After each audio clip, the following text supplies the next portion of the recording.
Olá, empreendedora, seja muito bem-vinda ao encerramento do livro de cabeceira Tema de Abril, Valorize a Sua Jornada.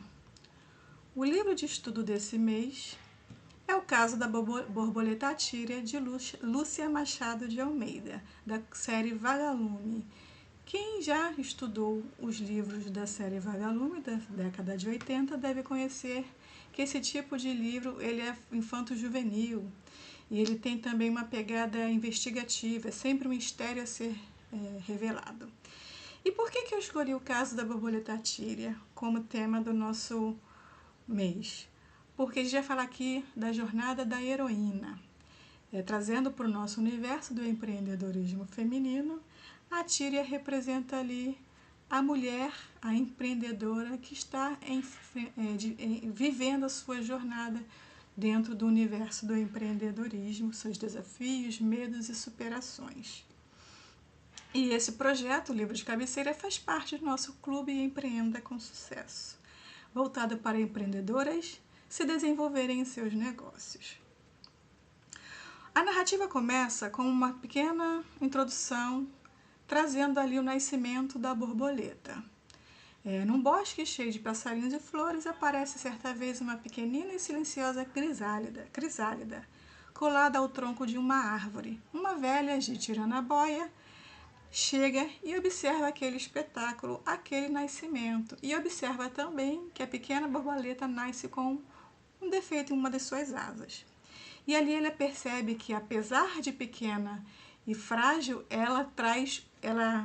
frágil e com esse defeito, ela tem um potencial muito grande dentro dela e que a jitirana observa e a acolhe para a sua casa. Então ela passa a adotar a pequena borboleta, a cuidá-la, a educá-la e a protegê-la. A jitirana, no reino dos insetos, é uma espécie de... ela é da família das cigarras, só que ela tem uma protuberância na cabeça, um inseto em si, que parece um jacaré, né? O formato da sua cabeça parece um jacaré justamente para se proteger dos predadores. Aqui a jitirana, ela faz o papel do idoso, do ancião dentro ali da jornada do herói ou da heroína, que representa ali o sábio, aquele que vai dar conselhos, que vai instruir, que vai orientar. Vamos trazendo aqui uma pequena alusão dentro da realidade, né, da nossa realidade, seriam ali os nossos parceiros, as pessoas que nos apoiam, que nos acolhem e que acreditam na gente, né? Aquelas pessoas que estão ali para nos dar o suporte e orientação, os nossos mentores. Então, a jitirana aqui representa a mentora da crisálida, né, da borboleta, da Atíria. Essa obra ela é um clássico da literatura infanto-juvenil, ali da série Vagalume, e ela traz uma metáfora sobre resiliência, superação de preconceitos e construção de uma identidade própria diante das adversidades, que é a construção da nossa própria identidade enquanto empreendedora. Nessa narrativa, a gente conecta os desafios que nós enfrentamos diariamente para a gente se tornar uma empreendedora de sucesso, ou seja, para a gente se enxergar como empreendedoras bem-sucedidas, independente do que você enxerga como sucesso. A protagonista imperfeita, no caso a Atíria, ela nasce com essa pequena deformidade em uma das asas que impede que ela voe altos voos, né? Alcance altos voos, quanto a maioria das borboletas. No entanto, ela precisa o tempo todo provar o seu valor em um mundo repleto de perigos. Então a gente acaba se identificando com esse universo. Dentro do empreendedorismo, a gente passa pela síndrome da impostora.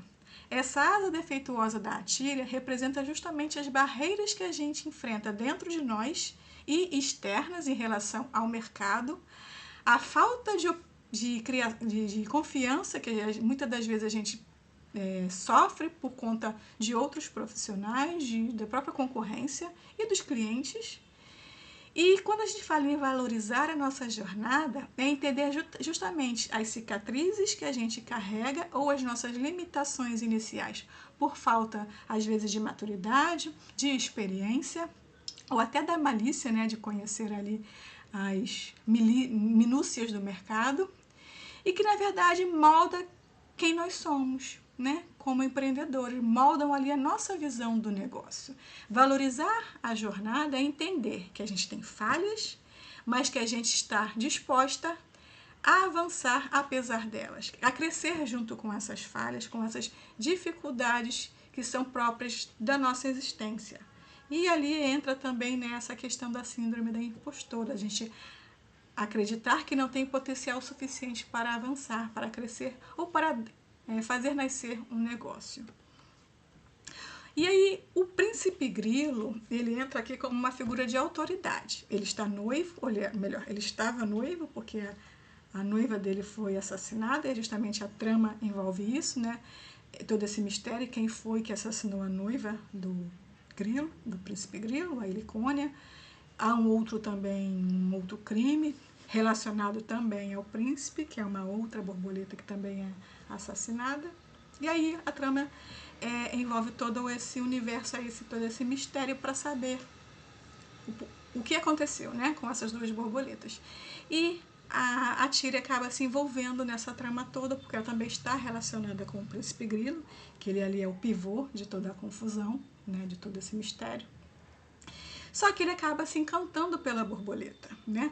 Além de criar ali uma amizade entre eles, há uma relação de afeto, respeito e uma certa cumplicidade.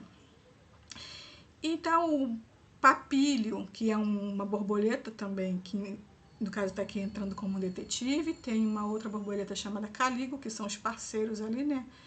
Do papilho são os amigos do príncipe Grilo, que estão ali na trama para poder desvendar esse mistério. São os dois detetives, o Caligo e a Caligo e o Papilho, né, que são duas borboletas.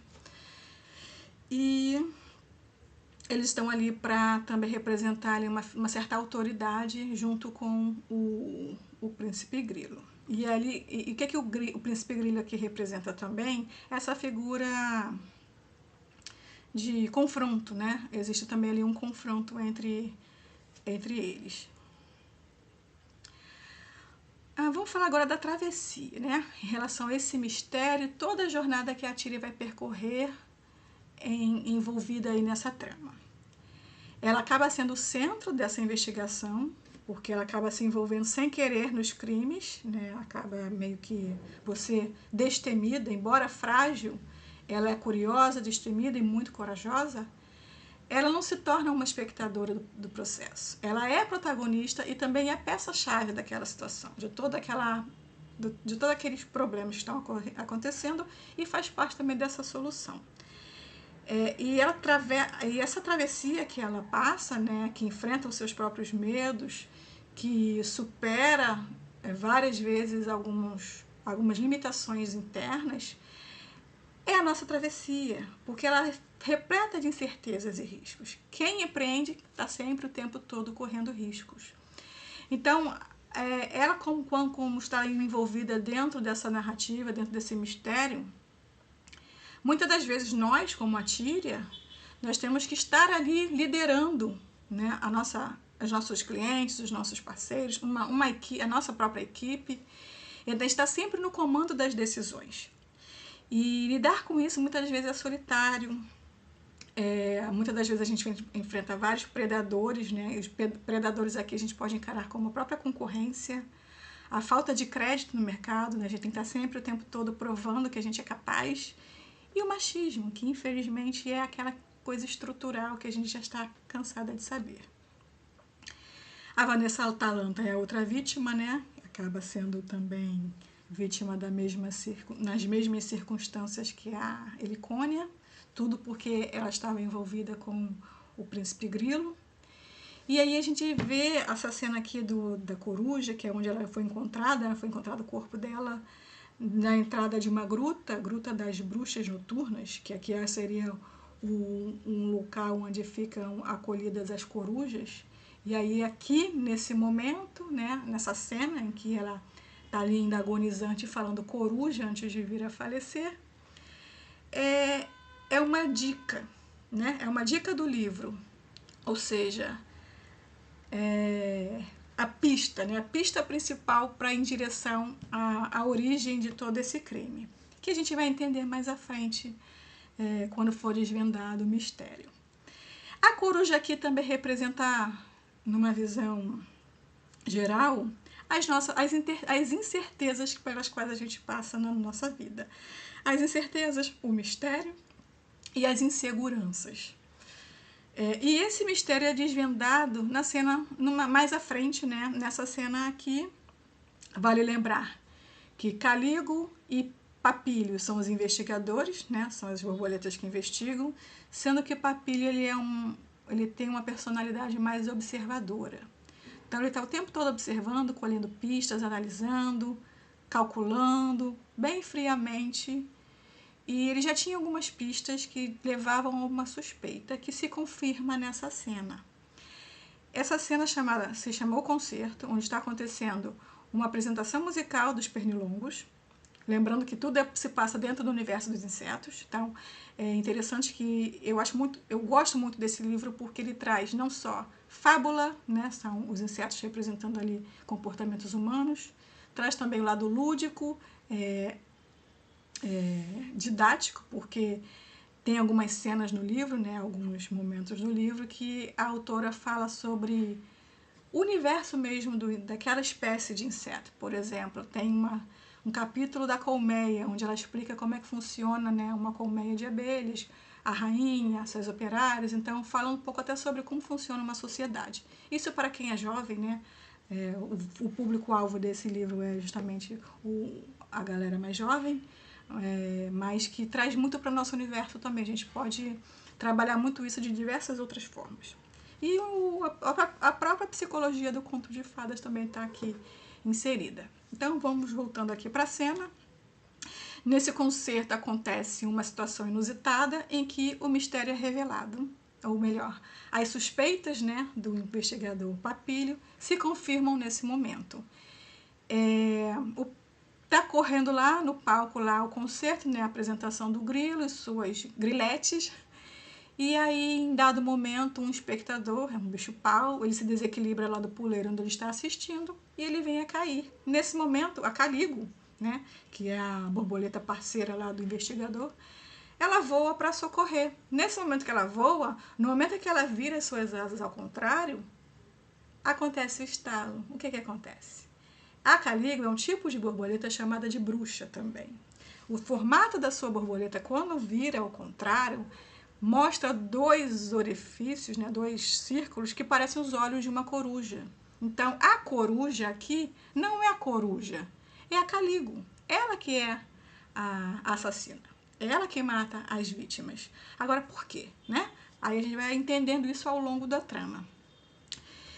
E o que a Caligo representa aqui nesse momento? Ela representa o perigo velado, disfarçado. E trazendo para o nosso universo, a Caligo aqui representa aquela falsa promessa de bons ganhos, falsa parceria, ou uma parceria muito atraente que por trás esconde um perigo. E muitas das vezes a gente não observa, está às vezes diante dos nossos olhos, como aconteceu, né, ao longo dessa trama. Então ela representa ali essas armadilhas que a gente acaba lidando com isso ao longo da nossa jornada. E vou explicar ainda melhor aqui. Bom, então agora a gente vai falar um pouquinho da Gruta dos Horrores. O que é a Gruta dos Horrores? Esse capítulo já fica mais pro finalzinho do livro, é onde acontecem as atrocidades e onde a Tíria se encontra diante do perigo, do grande perigo. A Tíria, embora seja uma borboleta frágil, ela é gulosa, tem um vício aí da gula. Então ela está lá explorando a floresta em busca de framboesas frescas, mais deliciosas, e acaba entrando nessa gruta, onde ela se depara com a Caligo e desvenda todo o mistério.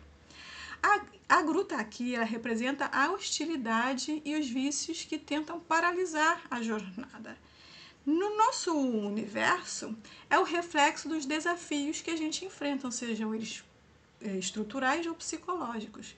É a síndrome da impostora tentando nos paralisar, é o mercado tentando nos engolir, é o machismo estrutural, né, que acaba tentando ali nos minimizar. E a gruta, então, representa aí essa hostilidade, esse ambiente hostil em que todas as empreendedoras enfrentam aí dentro do mercado. Os monstros, né, todos aqueles insetos pavorosos que tentam ali amedrontar a Tíria, representam o preconceito de gênero e a sabotagem em ambientes competitivos que tentam apagar o nosso brilho enquanto empreendedoras. E aqui eu não falo só em ambiente corporativo onde a maioria é masculina, né? Se você trabalha numa empresa de um cargo de liderança e você é o tempo todo ali combatida, né? Tenta ali minimizada pelos seus superiores, ou dentro mesmo do nosso ali universo feminino. Muitas mulheres, muitas empreendedoras também tentam ali competir com você de forma desleal. Eu vejo isso muito em grupos de network no WhatsApp. Já cheguei até a escrever um artigo sobre isso. Tem alguns grupos que, por ela estar liderando aquele grupo, ela cria regras que são, às vezes, absurdas só porque ela não quer deixar que a outra ali também brilhe junto com ela. Então, esses monstros são esses preconceitos que existem dentro do universo do empreendedorismo, não só relacionados a outros empreendedores, mas também o próprio preconceito que a gente tem conosco, né? Às vezes aquelas crenças que a gente acredita que não é capaz, da síndrome da impostora, ou que imputam na gente que a gente não é capaz ou não consegue, ou até a própria família, né? Tenta ali nos impedir de avançar, ou achando que aquilo que a gente escolheu para empreender não vai à frente. Então, esses monstros são esses preconceitos, né? Representam esses preconceitos. O disfarce da Caligo são aquelas falsas promessas de investimento e parcerias que são tóxicas e que a gente às vezes não dá conta, né? Ou não percebe a tempo, talvez por imaturidade, ou ainda por falta de experiência, ou por não ainda perceber as malícias do mercado. São essas armadilhas que impedem o crescimento da gente. E a paralisia de Atia, praticamente, é a síndrome da impostora ali, agindo diretamente no medo,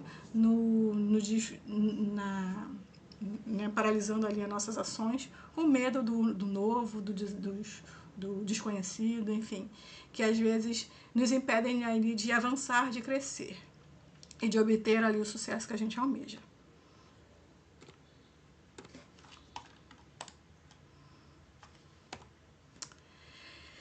E aqui, o que acontece? A gente pensa que a grande vilã é a Caligo, né? Porque ela que comete os crimes. Só que ela está ali cumprindo ordens. Porque quem é o grande vilão de toda essa história é um outro vilão mesmo. É o que está lá dentro da Gruta dos Horrores, que é o que quer deter o poder de tudo, que quer impedir que o príncipe alcance lá o sucesso, porque ele quer dominar o reino dos insetos. Que é o... Ai, agora esqueci o nome dele. Ele é o esqueleto vivo, isso. O esqueleto vivo é uma espécie de inseto também, que é todo chupadinho, todo magrelinho, né? Parece um bicho-pau, mas é um outro tipo de inseto, que aqui ele representa o medo mesmo, né? A própria encarnação do mal, do perigo iminente, e que ele que quer dominar. E aí representa aqui também o sobrenatural. Dentro da trama, né? Dentro dos arquétipos, ele é o personagem do sobrenatural e que tenta ali impedir, de alguma forma, que as outras pessoas vencem, porque ele quer ter o poder, o domínio de tudo. A chave da travessia, na verdade, não é valorizar a jornada como valorizar o sofrimento, mas reconhecer que a resiliência desenvolvida no escuro é o que sustenta a luz do sucesso nas bodas. As bodas aqui representam o quê?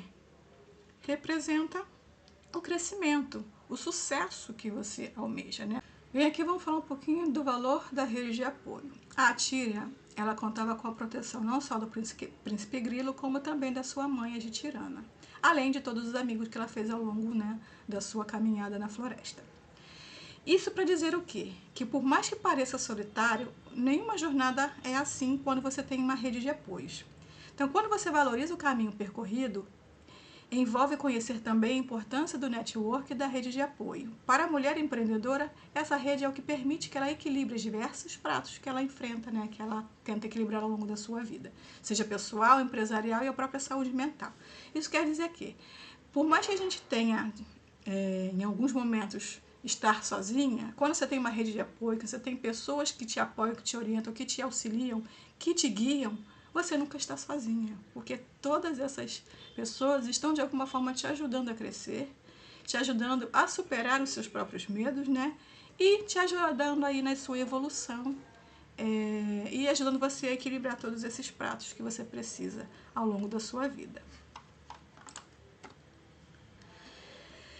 E o final, né, o encerramento do livro acontece com o sucesso, que são as bodas entre o príncipe Grilo e a própria Tíria. E a harmonia, então, é restaurada na floresta. Isso também representa aqui o sucesso que a gente almeja, né? A nossa visão como uma empreendedora de sucesso. Por toda a longa caminhada que a gente percorre, toda essa travessia, no final tem que ter um resultado, né? E que seja positivo. É esse desfecho, né? As bodas e celebração. O livro termina com a celebração da união entre a Tíria e o príncipe Grilo, que é o momento em que a borboleta imperfeita é reconhecida por sua coragem e nobreza de espírito, tornando-se protagonista do seu próprio conto de fadas. E aí a gente entende o seguinte: o sucesso não é o lucro final, mas sim a celebração de pequenas vitórias. Então, valorizar a jornada é justamente entender que o topo da montanha só faz sentido por causa da escalada.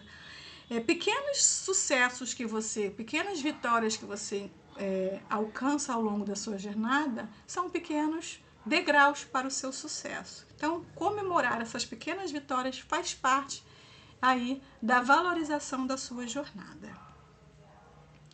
No empreendedorismo feminino, assim como na história de Atíria, os desafios, a asa que não bate igual, o medo do desconhecido, não são impedimentos, mas sim o que torna a sua história autêntica.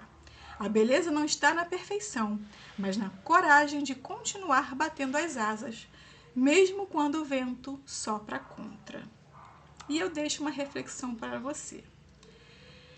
Pensa aí, todas essas dificuldades que a Tíria percorreu ao longo do seu trajeto, né? Até alcançar ali as bodas. Com o que você se identifica ao longo dessa jornada? Em que momento da vida da Tíria, né, da trama, você se identificou? E o que você fez para superar esses obstáculos e como você se sentiu depois disso? É importante refletir sobre a sua trajetória e valorizar cada pequeno detalhe, cada pedacinho da sua jornada. E assim a gente encerra o nosso livro de cabeceira desse mês. Deixo aqui uma referência da autora para saber um pouco mais sobre a sua biografia e um livro também de continuidade, né, da Tíria na Amazônia, que inclusive eu tenho também esse livro, mas não é tão significativo quanto esse primeiro. Bem, desejo a você uma boa leitura ou releitura do livro e até o próximo livro. Tchau, tchau!